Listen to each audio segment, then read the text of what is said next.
దేవుని నామంలో అందరికి వందనాలు. దగ్గర పెట్టుకమ్మా. ఇక్కడ నేను వచ్చిన అసలు నన్ను నీరజ ఆంటీ తీసుకొచ్చింది. అమ్మ ప్రతిసారి నాకు ప్రేయర్ చేసింది. నీకు బాబు పుడతాడు అన్నాడు, బాబాయ్ పుట్టిండు.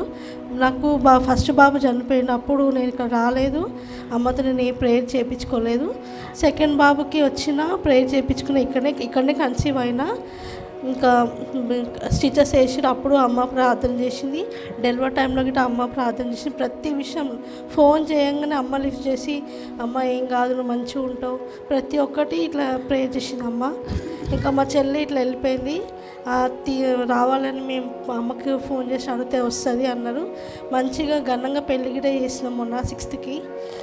ఈ చిన్న ఇంకా నాకు చాలా ఇన్ఫెక్షన్ ఉండే కుట్ల దగ్గర. ఆ ఇన్ఫెక్షన్ గిట్ట చాలా తగ్గిపోయింది. ఇప్పుడు నేను నార్మల్గా ఉన్నా. మా హస్బెండ్ గిట్ట ఇప్పుడు మంచిగా ఉన్నాడు. ఈ సాక్ష్యం దేవుడు దీవించునుగాక. ఆమేన్. నిజంగా ఇచ్చేసేమ్మా. మాధవిది గొప్ప సాక్ష్యం. 9 సంవత్సరాల తర్వాత దేవుడు మంచి బాబునే ఇస్తానని చెప్పి బాబుని ఇచ్చాడు. ఆ కుట్లు దగ్గర ఇన్ఫెక్షన్ అస్సలు తగ్గలేదు. ఇంచుమించు ఒక 2 months బాధ పెట్టింది, 5 months బాధ పెట్టింది ఆ ఇన్ఫెక్షన్. అసలు ఎంతమంది ఎంత ట్రీట్మెంట్ చేసినా డాక్టర్లు అసలు తగ్గట్లేదు.